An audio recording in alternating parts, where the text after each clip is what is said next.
Hey guys, how's it going? So, another week's gone by or so, and I've been, using the projector as we normally do, which is almost nightly. And I just wanted to discuss it a little further, and I've got some more of that interview with Kris when he was here calibrating that I wanted to put out there. But today I wanted to kind of go into the calibration report, and I mentioned previously that I've been really happy with the image quality, with the output level, even though I'm not getting 100 nits on my screen. I've been really, really happy with the image. The sharpness, the color rendition is really, really nice. I'm not displeased at all with any of that. However, I did mention also that I have that stuck red pixel, and it took a little while to reveal itself, and once it did, I can't unsee it, and I find myself just watching for it in that area because it's almost dead center in the middle of the screen.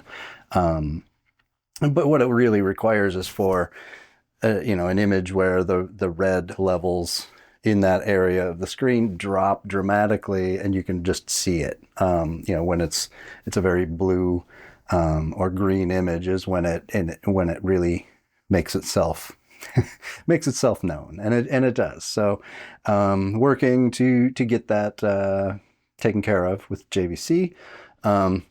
But yeah, going to the calibration report. So looking here at the pre-calibration numbers, one thing of note is prior to the calibration, just with the white point calibrated, I was getting 128 nits, but you can also see how inaccurate the colors were. And it didn't present itself on the screen as being horrifically tinted. It's just a shift off to, in this case, primarily a shift towards green. But once we get the calibration done, you can see that really, we're down to 86 nits, but the color accuracy is pretty much spot on until you get out into those extremes where there's not enough output to accurately hit those marks for the colors. So, really happy with the overall image. The colors look great. The levels are, again, it's 86 nits, but just a note as to what I'm coming from. If I bring up here my previous projector's calibration from when Kris came out, you can see I was at 40 nits. Now, a lot of variables have changed since then, and what that means is that was a lower gain screen. That was the Seymour UF, and it was the original UF. It wasn't their newer formulation, which is a little more consistent. But that was the UF material. That was also a different lamp. That was one, a lot of people think that they're going to save some money and get a bare lamp to replace into their JVC. And you can save a lot of money by doing that, but they're not going to meet the standards that JVC requires to sell them, and that's why they're not going to have the same level of output. And the source I bought mine from, reputable source, has sold a lot of bare lamps, and he measures each one before he sends them out. And I was in need of a new lamp and wasn't sure where I was going with the projector, which is going to be a theme with that. I was already starting to think about getting a different projector. And so I bought a lamp from him knowing that it was a lower measuring lamp. And sure enough, I got it in. And when Kris came out and calibrated it, you can see here, the color's spot on. He really dialed that thing in, but it was at measuring 40 nits on screen, which was not very bright. It was enjoyable because it was accurate, but it was not. HDR didn't look great at all, really. I mean, it looked fine because I've had the Lumagen, but it didn't have that wow impact of the dynamic range of it because it was such a limited range with only that much output. So I did eventually replace that lamp with an official JVC lamp, and I didn't have Kris out to calibrate that after I swapped, so it wasn't quite going to be accurate, but most of the calibration was done in the Lumagen, so it was definitely pretty good. And just by my measurements with my camera, light meter, and a formula, I was getting closer to like 60 nits. Still not anywhere near 100. Still not even close to the 86 that I'm getting now with the new projector, but it was a big improvement over 40 nits. Again, a lot of the theme of my previous projector is it got me by, and it got me through until I was able to decide on the NZ700.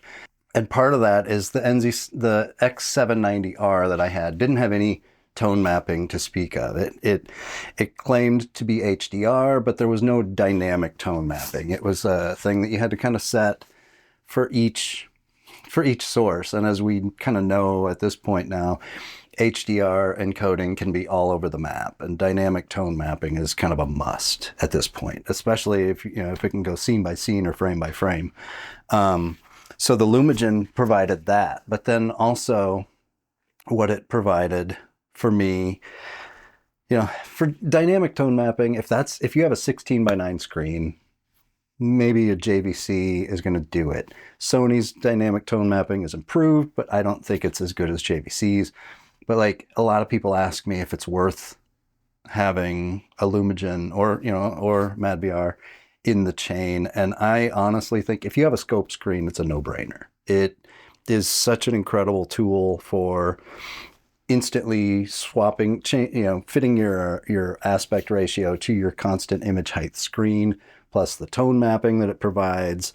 It allows for a more precise calibration. So when I have Kris come out and calibrate, it allows it to be, it's a finer tuning of the image.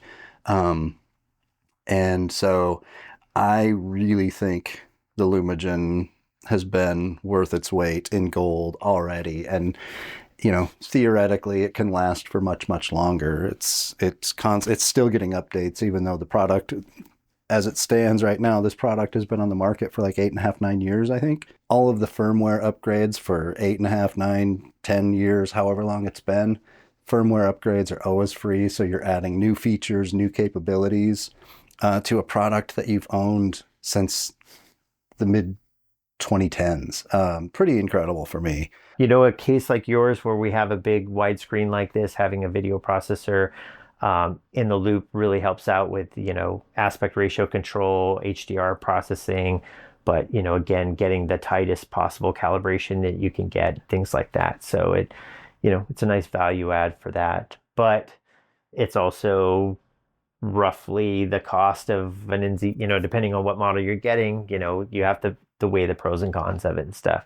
For situations where you have scope screens and stuff, the value becomes more and more there because there's so many different things you're taking advantage of, where maybe somebody with a JVC and a 16:9 screen, it's like, how picky are you about things, things like that. So, yeah. And especially if you're going to be sticking with scope things and stuff, it just takes a lot of that out, where it's like, oh, okay. So, even for example, you had a JVC before this. So let's say you were like, hey, I want to get a Sony this time. I want to get a Sony, I found a good deal on a Sony 6000 or whatever, really good projector, but obviously not quite as much quite as good as the JVC with HDR, and stuff like that. So, but all of that kind of goes away. Like, you wouldn't have to worry about that because you've already got that covered. Or, like the calibration prowess isn't quite as good because of some of the limitations they have in their user menus and things like that. So that goes away.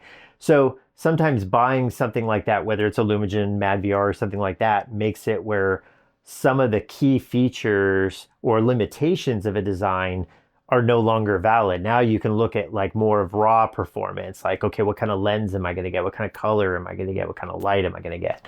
And stuff like that. So, and the funny thing is that those apply more as you go up in cost, which is crazy. But, as you get to the Christies, the DPIs, the Barcos of the world, they need video processors even more than these do, despite the fact that they cost exponentially more money. I mean, out of the box, they're not as tight as I think some people think they are. I see it all the time where I'm like, some people say like a delta E of this, delta E of that, where I'm like, okay, well, if those numbers really mean a lot to you, they could be a lot better. But again, that also comes down to the person using it. Some people just a vivid mode looks fine to them or whatever. I mean, if you're going to spend this kind of money on something, knowing that it's set up right, I mean, the funny thing about calibration is once you start doing it for a really long time, you know, people go like, oh, am I going to notice a delta E of this or this? Well, I mean, I can't tell you how many systems I go in that it has nothing to do with that. I'm like, well, your Blu-ray player, your AVR, and this weren't even in the right modes. You know what I mean? Or you go there and something else is screwing up and they didn't even know about it. You know, I've referenced, I think, a few times because it's always so funny to me. Not that long ago, I was in this huge multi-million-dollar house and they had a really nice theater, and I went in to calibrate it, and the guy was like, yeah, you know, I didn't know what calibration is, but my dealer said that, you know, you're the guy to do this and you're going to make it look great, but I think it looks amazing already. And the first thing I did was you know, he had some stuff playing and I looked and I was like, well, the video signal coming into this is 720p, you know, like this is a 4K projector, you know. And it turned out he had like a big matrix switch that was feeding everything in the house. And there was a TV in another room that was basically telling that matrix, you know, it's the lowest common denominator. So every TV in his house was getting 720p when he had, you know, OLEDs in all these different rooms and everything else, which he still thought looked great, obviously. But, you know, that's what I mean. It's like sometimes it's the low hanging fruit, you know, that they'll be like, oh my God, you know, without even getting the meters out and starting to get it. But I always tell people that calibration to me is a lot like going to the movie theater. So if you and I right now decided to go into downtown Seattle, sit in the Cinerama and catch a flick, right? You and I will sit down, they'll start the movie. At no point during that movie am I going to be like, do you think he changed that setting? Do you think the setting is right or something? You know what I mean? Unless something is obviously blatantly wrong. But we're not sitting there doing that, where when you get into especially the hobbyist side of this, so many people are like, oh, I was watching this, maybe it's this setting, and they get their remote out and they're tinkering with it and they make that movie look where they think it should look, but then the next movie doesn't look good or whatever. Where if you have somebody that knows what they're doing, they come out and they do a pro calibration, it's basically the peace of mind. Like, look, it's calibrated to where it should be. Your equipment is set up to where it should be.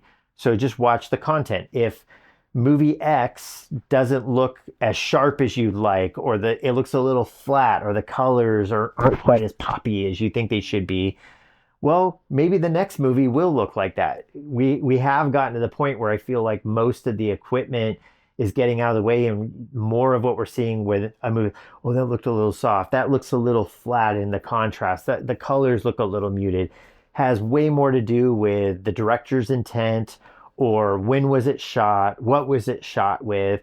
Because, you know, in a span of 5 minutes in here, I can show you something that would look like something on a TV at a local Best Buy, where it's like, oh, look at all that. And then I can put something else on, and you're like, I thought my projector was a lot sharper than this, or I thought the contrast had way more pop to this and stuff like that. So I feel like we're getting to that point where the content is going to be the limiting factor way more often than anything you're using stuff, especially if it's well set up.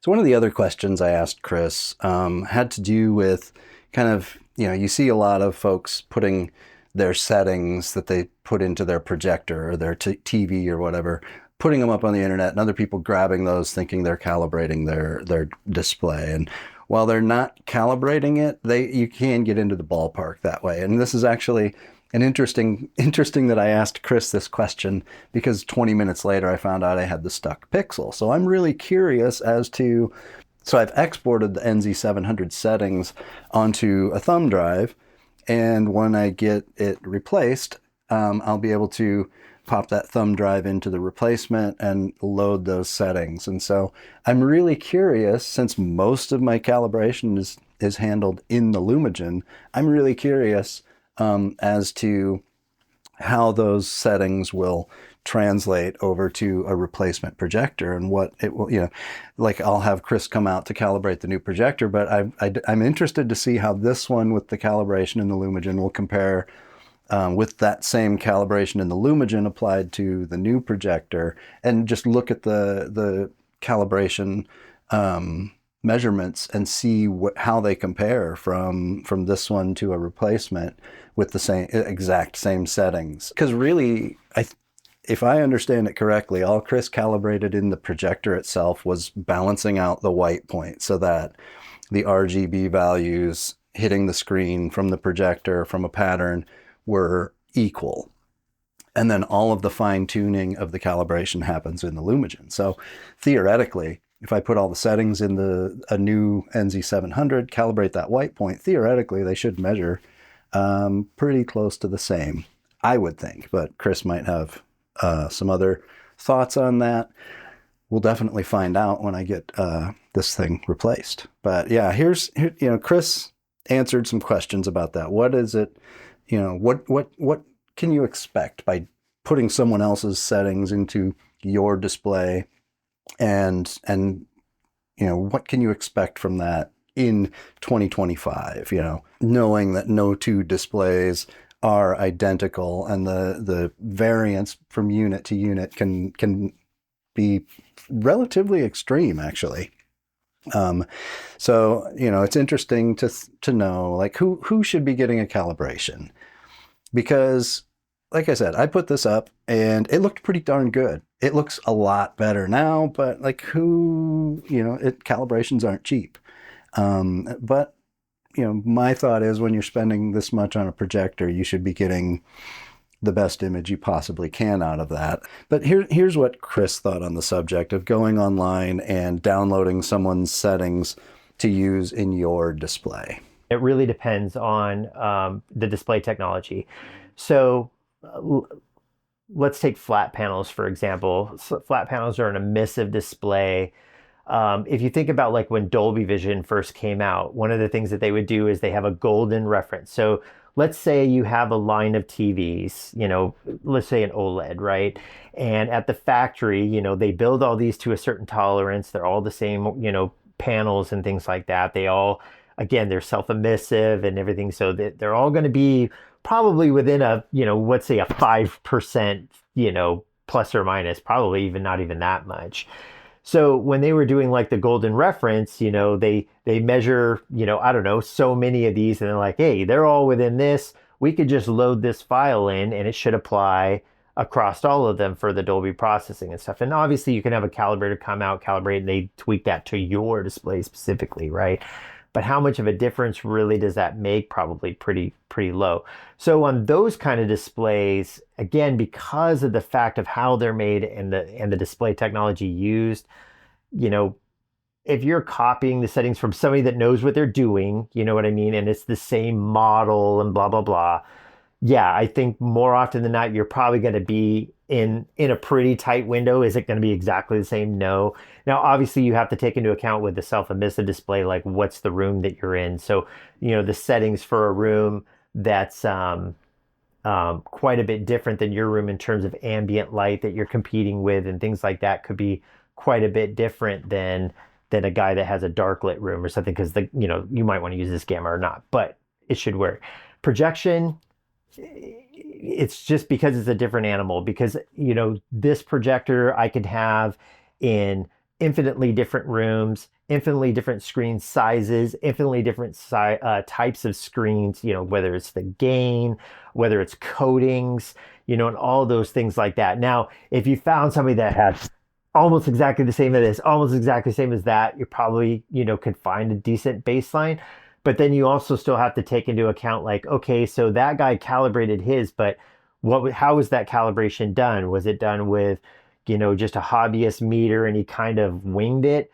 You might find that ultimately getting the best baseline from the factory where everything is kind of at the settings it should be might actually be more accurate than that. Or they're using JVC software, but they didn't quite use it the way it should be, or they're using a meter that probably has no business doing that, because there are these like oolies that you have to kind of learn with that. And that, as a pro calibrator, even pro calibrators, there are some that understand like the ins and outs, the tribal knowledge of how to get, a JVC or a Sony or an Epson to where it needs to be, where other people are using a methodology that they use on a lot of other things that actually can work against you in that.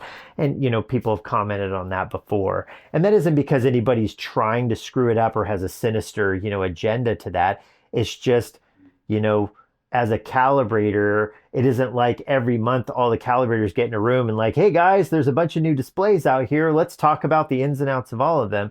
You know, you kind of have to have time with those displays, learn their ins and outs and things like that. So, and think about how many, like, projectors are pretty easy to keep up with. There's only so many that come out, but like, look at the flat panel world. I mean, yeah, you know what I mean? And I personally, as a calibrator, don't do a lot of flat panels, but I have other calibrator friends that are good at what they do. I know they're sound calibrators that do. So if I'm going to go work on something that I'm like, hey, is this about the same as this, or is there anything I need to know? You know, luckily I have some professionals and stuff that I can lean on for that, and they can lean on me for, hey, I'm going to go work on this. Have you done that? Oh yeah. Hey, just make sure you do this, this, and that, you know, and stuff like that. So there's usually enough information on the internet that if you really want to find out, like, I bought a Sony projector today, if I want a relatively accurate image mode, what would be the thing? There's enough reviewers out there that thankfully, you know enough that you're going to get into the ballpark of it. If you really want that peace of mind of knowing, like, this is the way it's supposed to be and I'm watching stuff the way I want, and that is important to you, professional calibration is probably the next step. So that's it for today, talking about the projector. We'll do the, I'll check back in once the replacement has come in and we've had a chance to compare the calibration on this one and that one, and moving the settings and, getting that stuck red pixel out of there. But also coming up, just yesterday I took delivery of a Storm ISR Fusion 20 receiver. Now, I have not run a receiver in my theater in almost 15 years. I've been running separates for all that time, and I kind of said that I would not go back to a receiver, but yet here I am. But this isn't just a normal receiver. The Fusion has 20 channels of processing, 16 channels of amplification built in. That is 150 watts at 8 ohms, but my next level acoustic speakers are 4 ohms. So that will run at 300 watts per channel, and I can bridge the front 3 channels at 500 watts per channel. So we're looking at this is not your average receiver. So I'm really excited to get that in and see how it performs, to try out the Dirac implementations. This has like the full shebang on Dirac built into it. It has Dirac Live room correction, bass control, active room treatment. Plus it has an REW plugin, so you can import PEQ filters that way. And I'm just really excited to play around with it. It has, like I said, it has the 16 channels of amplification. It has 4 additional channels of processing power that I'll be using for my subs. So lots to come, talking about next level acoustics, StormAudio, and more on the JVC and the Lumagen as well. So make sure you like and subscribe, and we will talk to you again real soon. Thanks for watching.